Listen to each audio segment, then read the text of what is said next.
नाशिकमध्ये उद्या ढगफुटी सदृश पावसाचा अंदाज। त्र्यंबकेश्वर व सप्तशृंगी गड मंदिर उद्या भाविकांसाठी राहणार बंद। नागरिकांनी विनाकारण घराबाहेर पडू नये, जिल्हाधिकारी आयुष प्रसाद यांचे आवाहन। उद्या नाशिकमध्ये ढगफुटी सदृश पावसाचा अंदाज वर्तवण्यात आलाय।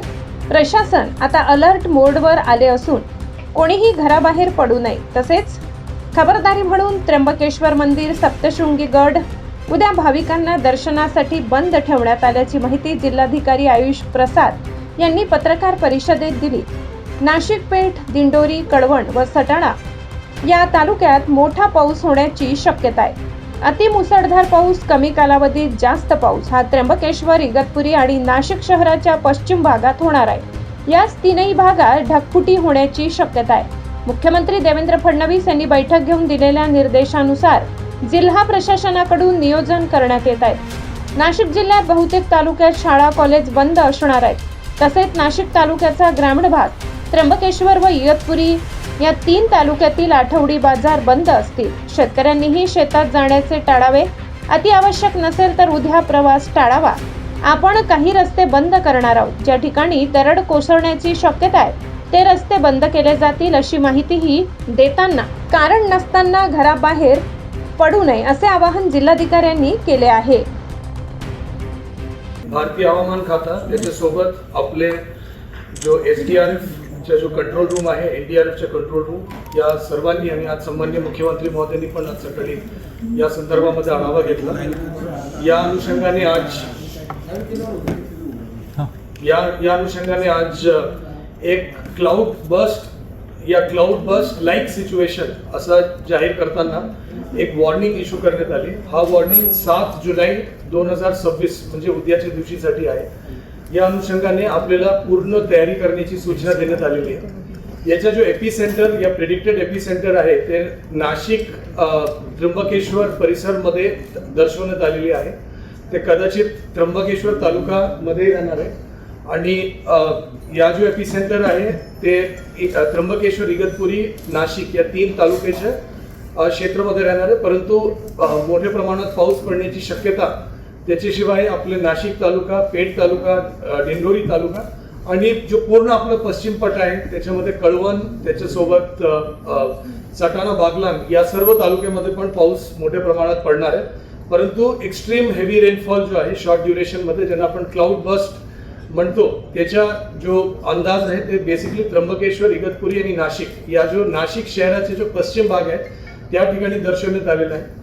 जसे जसे वेदर मॉडेल्स अजून डेव्हलप होतील आणि अजून आपल्याला हवामानचे इशारा मिळेल तशा आपल्याला अजून ॲक्युरेटली लक्षात येणार आहे की नेमकी कुठे आपल्याला जास्त लक्ष देण्याची गरज आहे। सन्माननीय मुख्यमंत्री महोदयांनी आज सकाळी जो बैठक घेतली त्याच्यामध्ये स्पष्ट निर्देश दिलेले आहे की सर्व लागणारे सर्व अनुषंगाने गोष्टीचं नियोजन आपल्याला करायचं आहे। त्याच्या अनुषंगाने साहेबांचे दिलेल्या निर्देशानुसार खालीलप्रमाणे या ठिकाणी नियोजन करण्यात येत आहे। नंबर 1 की उद्याच्या दिवशी नाशिक शहर वगळून, नाशिक शहरच्या संदर्भामध्ये म्हणजे पाऊस राहणार आहे, परंतु त्याचं जो स्थानिक नियोजन आहे नाशिक शहर महानगरपालिकेचे सन्माननीय महापौर आणि सन्माननीय मनपा आयुक्त आज करणार आहे।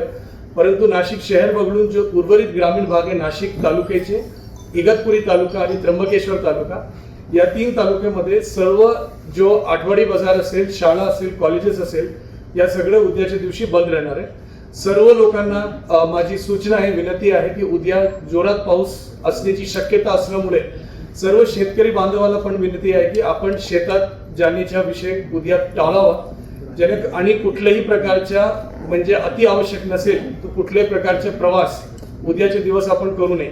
काही रस्ते आपण बंद करणार आहे, म्हणजे ज्या ठिकाणी दगड कोसळण्याची शक्यता आहे त्याची एक यादी काही वेळात PWD राष्ट्रीय महामार्ग आणि पोलीस विभागाच्या माध्यमातून ट्रॅफिक डायव्हर्जनचे काही आदेश काही वेळात आपण आपल्या समोर देणार आहे। परंतु माझी सर्व नागरिकांना, शेतकऱ्यांना यही विनंती राहील की कारण नसताना आपण बाहेर पडू नये।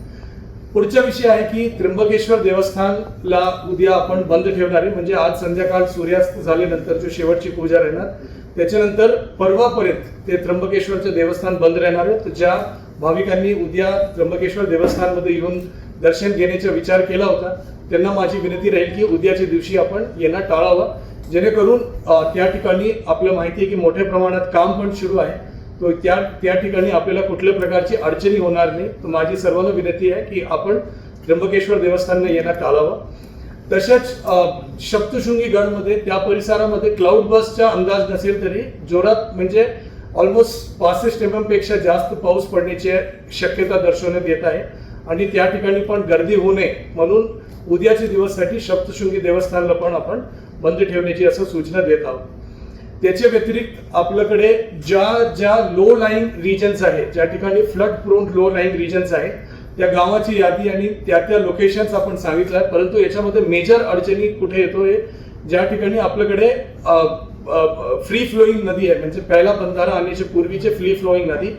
जिल्हा परिषद आणि लघु पाटबंधारे विभागाला असं सूचना देण्यात आली आहे की जो फ्री फ्लोईंग नदी आणि छोटे बंधारे आहे, ज्या मोठ्या प्रमाणात पाणीचा प्रेशर आला तर ते फुटण्याची शक्यता असते, त्याचे गेट कृपा करून उघडून ठेवावा असं त्याला सूचना अगोदरच देण्यात आलेला आहे.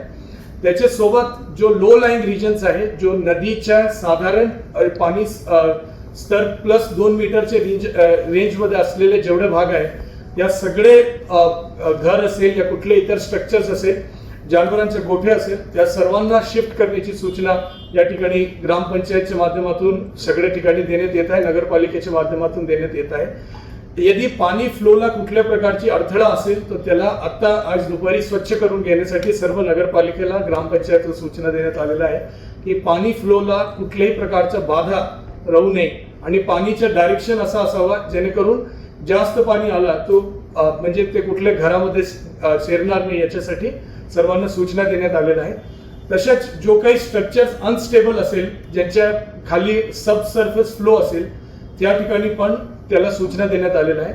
नाशिक जिल्ह्यामध्ये लँडस्लाइड प्रोन विलेज एक भी नाही आहे, परंतु आपल्याकडे हे जो दगड पडतो त्यासारखे काही गाव आणि लोकेशन्स आहे, त्याच्यासाठी सूचना देण्यात आल्या आहे. PWD आणि इरिगेशन विभागाला विशेषतः सूचना आहे की जो मायनर स्ट्रक्चर्स आहेत त्याला हे करावा आणि जो फ्लड कंट्रोलचे ज्या काही मेकॅनिझम्स आहेत त्याच्यामध्ये त्यांनी विशेष नियोजन करावा.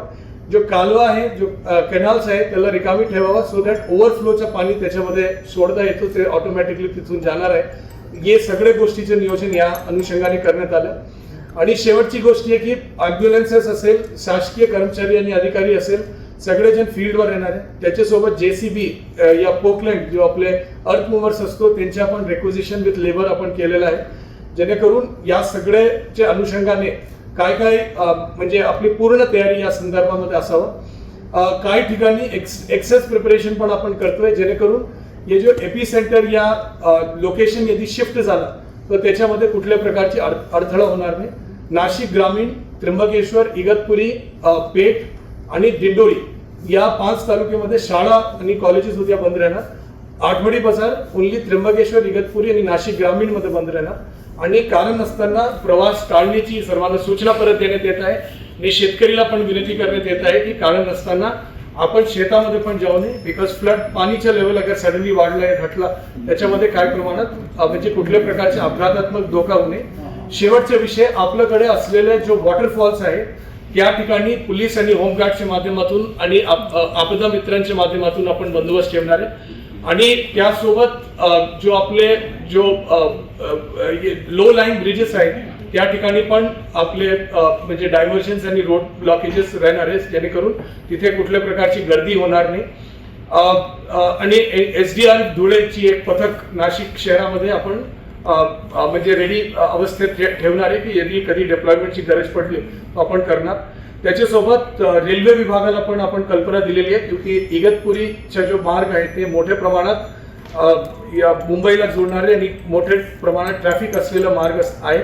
तो त्या ठिकाणी इगतपुरीच्या भागासाठी या जो हवामान खात्याचा अंदाज आहे त्याची माहिती आपण रेल्वे विभागाला पण आपण पोहोचवलेली आहे.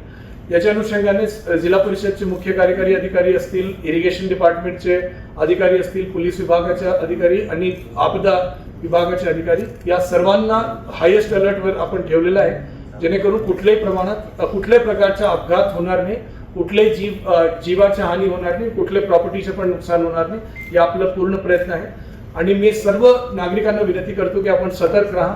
कुठल्याही गड किल्ल्यात कृपा करून जाऊ नका, कुठल्याही ट्रेकिंग वगैरेसाठी आपण उद्या जाऊ नका आणि विशेषतः जो आपले वॉटरफॉल्स आहेत त्या ठिकाणी कृपा करून गर्दी या करू नका, एवढी माझी सर्वांना सूचना आहे. परवाच्या दिवसाचा जो हवामानचा अंदाज आहे त्याचा विचार करून उद्याच्या दिवशी याच्यामध्ये काय अपडेट असेल तो ते परत आपल्याला कळवण्यात येईल. परंतु उद्याच्या दिवशी साठी जो हवामानचा अंदाज आलेला आहे आणि सन्माननीय मुख्यमंत्री महोदयांनी जो आदेश दिलेला आहे नाशिक जिल्ह्यासाठी, त्या आदेशानुषंगाने आपण या सगळे नियोजन केलेलं आहे. धन्यवाद सर. कंट्रोल रूम वगैरे काय तयार केली आपण? आपल्याकडे डिझास्टरचे कंट्रोल रूम कंटिन्युअसली असतो. या डिझास्टरचा कंट्रोल रूम आहे, त्याच्यासोबत पोलीसचा जो 112 नंबरचा जो कंट्रोल रूम आहे, 108चा कंट्रोल रूम आहे, फायर ब्रिगेडचा कंट्रोल रूम आहे. सगळ्यांना आपण एकत्रितपणे म्हणजे कोलॅबोरेशन आणि कोऑर्डिनेशन करतो. आणि आपल्याकडे डिझास्टर मॅनेजमेंटचे जेवढे वाहन वगैरे जसे गुरखा वाहन जो आले होते, क्विक रिस्पॉन्स वाहन, ते पण 4 वाहन आपण या परिसरामध्ये उद्या पाठवतोय. पोलिसांनी याच्यामध्ये मोठं काम जो आहे स्थानिक स्वराज्य संस्थांच्या माध्यमातून, ग्रामपंचायतच्या माध्यमातून होणार आहे. याच्यासाठी सगळे नियोजन जिल्हा परिषदच्या माध्यमातून पण करण्यात आले आणि सगळ्या ठिकाणी कुठल्याही बेसिकली सतर्कता अगर आपण हे केला म्हणजे भरपूर वेळा आपले पश्चिम घाटमध्ये क्लाउड बस्ट सारखी परिस्थिती झाली आधी पण, परंतु त्याच्यामध्ये कुठलेही अपघात झाले नाही. त्याचे मूल कारण असतो की आपण व्यवस्थितरित्या नियोजन केलं तर सगळ्या प्रकारचे अपघात आपल्याला टाळता येतात. सर, त्या बोट्स ज्या होत्या आपल्या आपत्ती व्यवस्थापनाच्या बोट्स आणि सगळ्या आपण तिथे ठेवलेलं होतं त्यांची आपण आताची कंडिशन बघितली का? नाही, त्या बोट्स आणि बाकी गोष्टी जो याच्यामध्ये आहे आपल्याकडे NDMA च्या माध्यमातून त्याचे रेग्युलरली ऑडिट होतो आणि त्याच्यासोबत त्याची इन्व्हेंटरी मॅनेजमेंटचं पण काम आहे. आता आपण एक सेंट्रली गोडाऊन वगैरेमध्ये ते ठेवलेली आहे, परंतु क्लाउड बसमध्ये फ्लॅश फ्लड सारखी परिस्थिती निर्माण होतो. तर त्याच्यामध्ये आपल्याला ज्या ज्या यंत्रणा लागणाऱ्या सगळ्या गोष्टी आता आपण मूव्ह करतोय सगळ्या ठिकाणी आणि आज संध्याकाळपासून आपण उद्या परवा सकाळपर्यंत आपण हायेस्ट अलर्टमध्ये राहणार. कारण असताना लोकांनी बाहेर जाणं टाळावा आणि सेफ स्ट्रक्चर्समध्ये स्वतःला ठेवावं. एवढा जर आपण केला तर कुठल्या प्रकारची अडचण होणार. स्पेसिफिक भागमध्ये क्लाउड बस अगर जो होतो, मी आपल्याला एक म्हणजे ज्यावेळी मॉइश्चर लेडन हे जो क्लाउड्स असतो ते म्हणजे डोंगराच्या वरच्या भागात येतो, खाली प्रेशर ड्रॉप होतो. म्हणजे अगर कूल क्लायमेट असेल त्याच्यामध्ये सडन प्रेशर ड्रॉप होतो आणि त्या ठिकाणी सगळे जो म्हणजे वादळ आहे त्या ठिकाणी जेवढं मॉइश्चर त्यांच्याकडे असेल ते हे होतं.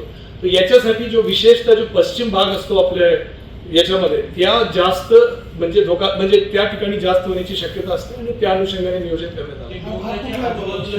मी जसं आपलं सांगितलं इगतपुरी म्हणजे त्र्यंबकेश्वर तालुका मेन आता वॉर्निंग मध्ये आलाय, परंतु त्र्यंबकेश्वरच्या लगेच असलेला जो इगतपुरी तालुका आहे आणि त्याच्या लगेच असलेला जो नाशिकचा तालुका, हे 3 जो ट्राय जंक्शन भाग आहे त्या ठिकाणी मोठा पाऊस आणि त्या ठिकाणी क्लाउड बस्टमुळे 2 गोष्टी असतो की अगर जोरात पाणी आलं आणि तुम्ही डायरेक्ट ओपन मध्ये अगर असेल, कुठले सपोर्ट स्ट्रक्चर नसेल तर 2-3 प्रकारचे अपघात असतो. बिल्डिंग्स जो वीक स्ट्रक्चर असेल बिल्डिंगच्या तर ते बिल्डिंग्सच्या छत वगैरे कधी कधी पडतो. त्याच्याशिवाय पाणीचा जो प्रेशर असतो, फ्लो असतो, तो फ्लॅश फ्लडिंग होतो. ते दुसरा विषय. आणि तिसरा जो आहे की हे जो आहे म्हणजे लँडस्लाइड या लूज बोल्डर्स वगैरे असेल तर ते बाहेर पडतात.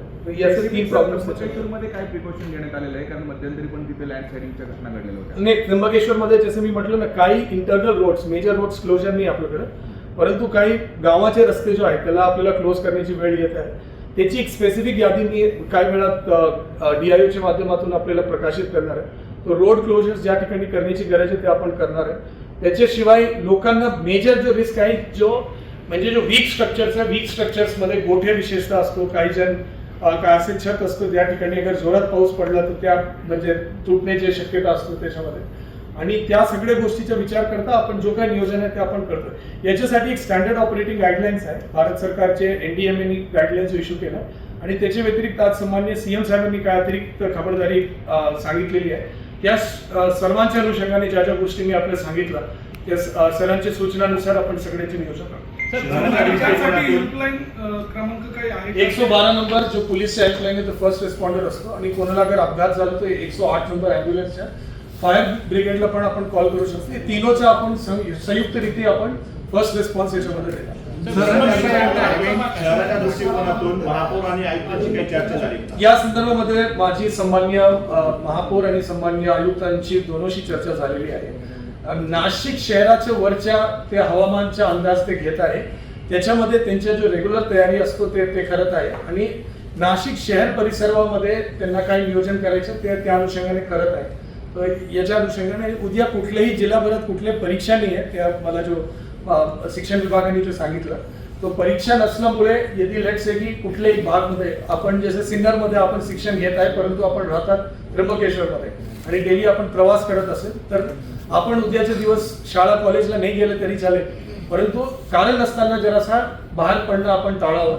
नाशिक शहराचे ते लोकलाइज अंदाज घेऊन कुठल्या वॉर्डमध्ये काय नियोजन करायचं ते करत आहे. त्याची ते वेगळ्या पद्धतीमध्ये वेगळा प्रेस कॉन्फरन्स घेऊन ते त्याचे ते अनाऊन्स करतात. सर आपल्याकडे मिलिटरी आहे, मिलिटरीची काही मदत घेणार आहे का आपण? नाही, आताचे स्टेटसमध्ये मिलिटरीला आपण कल्पना दिलेली आहे की म्हणजे स्टेशन कमांडर साहेबांना आपण कल्पना दिली आहे की असा असा हवामान खात्याचा अंदाज आहे, परंतु आपला जो फर्स्ट रिस्पॉन्स आहे ते स्थानिक प्रशासनाच्या माध्यमातून असतो, दुसऱ्या लेवलवर आपला SDRFच्या माध्यमातून असतो आणि ते दोन झाल्यानंतर अगर त्याच्यापेक्षा मोठा अपघात अगर झाला तर मिलिटरीची मदत आपण घेतो. मिलिटरीची पण रिस्की पॉईंट्सच्या दरवर्षी त्यांचे व्हिजिट्स होत असतो, त्या व्हिजिट्स पण नाशिक जिल्ह्यात झालेले आहे. तो आपण हायेस्ट लेवल ऑफ प्रिपेअर्डनेसमध्ये आहे, परंतु फर्स्ट रिस्पॉन्स आणि सेकंड रिस्पॉन्स जो आहे दोन्ही आपण तयार करून ठेवतो. सर, मुंबई हायवेसाठी काही प्रिकॉशन वेगळी आणि दुसरी गोष्ट म्हणजे त्र्यंबक आणि इगतपुरी वगैरे हेवी पाऊस असणार आहे, आपले मतदार यादीचा कार्यक्रम चालू आहे, तर BLOच्या संदर्भात नाही, त्याच्या अनुषंगाने मतदार यादी पुनर्निरीक्षणचे कार्यक्रम तो जुलै महिनाभरात चालू आहे. तो असा काही नाही की ते उद्याच्या दिवशी स्पेसिफिकली काय असा विशेष हे आहे. दुसरी गोष्टी जो आहे की आपला जो समृद्धी महामार्गवर जो अपघात होण्याचा जो प्रमाण असतो बिकॉज लोक म्हणजे स्पीडमध्ये जातो, हायवे पोलिसला पण कल्पना देण्यात आली आहे की आपण स्पीड लिमिट जो आहे ते जरासं रेग्युलेट करावं आणि 40 या 50च्या स्पीडपेक्षा जास्त त्यांचे नॉर्म्स आहे, अलग अलग लोकेशनचे अलग अलग आहे. तो त्याच्या अनुषंगाने त्यांनी योग्य नियोजन योग्य स्तरावर करावं आणि ते व्यवस्थित डिस्प्ले समृद्धी आणि MSRTC आपल्या स्तरावर करणार आहे. नाही, अजिबात कुठलेही मेजर रोड्स आपण बंद करणार नाही. ओनली काही मायनर रोड्स आहे जो BR ODR सारखे रस्ते आहे ज्या ठिकाणी म्हणजे ज्या ठिकाणी लूज बोल्डर्स आहेत साईडमध्ये, त्या लोकेशन्सला फक्त एक प्रिकॉशन म्हणून आपण काही वेळासाठी ज्यावेळी पाऊस जोरात चालू असेल या लो लाईन ब्रिजेस असेल त्या लोकेशनचं फक्त आपण हे करणार आहे. त्याच्यासोबत आपण हे पण BHOच्या माध्यमातून खबरदारी घेतोय की पुढच्या 3 ते 4 दिवसामध्ये जो महिलांचे ड्यू डेट असेल त्या सगळ्या महिलांना हॉस्पिटलमध्ये आजच ऍडमिट करण्याची मोहीम घेतोय.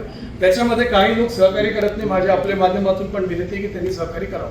सर, त्र्यंबकेश्वरचा ब्रह्मगिरी असेल किंवा अंजनेरचा मागचा भाग, नाही, त्र्यंबकेश्वर परिसरचे सगळे जो धार्मिक स्थळ आहे आणि ट्रेकिंग मी ऑलरेडी सांगितलं की ट्रेकिंगचे स्थळ सगळे आपण बनतो. नाही सर, तिकडे अनेक वाडे आहेत तिथे धोकादायक स्थिती आहे, त्या नागरिकांचा पण आता स्थलांतर केले का? काही गाव वाडे आहेत? नाही, पूर्ण गाव स्थलांतर करण्याची गरज नाही, परंतु काय वाडे जो स्थलांतरित करायचे ते स्थानिक परिस्थिती बघून सूचना दिली आहे. NDRFची पथक इकडे नाही आहे, SDRF आपल्याकडे मात झाली आहे, तर धुळेची एक पथक आपल्याकडे नाही. शाळेचे निर्णय शाळा कॉलेजचे निर्णय 5 तालुका पेठ, दिंडोरी आणि 3 तालुका जो आहे नाशिक, त्र्यंबकेश्वर इकडे. नाही, खासगी स्थापना जो आहे ते नेगोशिएशन इन्स्ट्रुमेंट ऍक्ट प्रमाणे चालतोय. तर आव्हान आपण करू शकतो की ते तुम्ही याच्यामध्ये म्हणजे तुम्ही वर्क फ्रॉम होम वगैरे करता आलं तो करावं.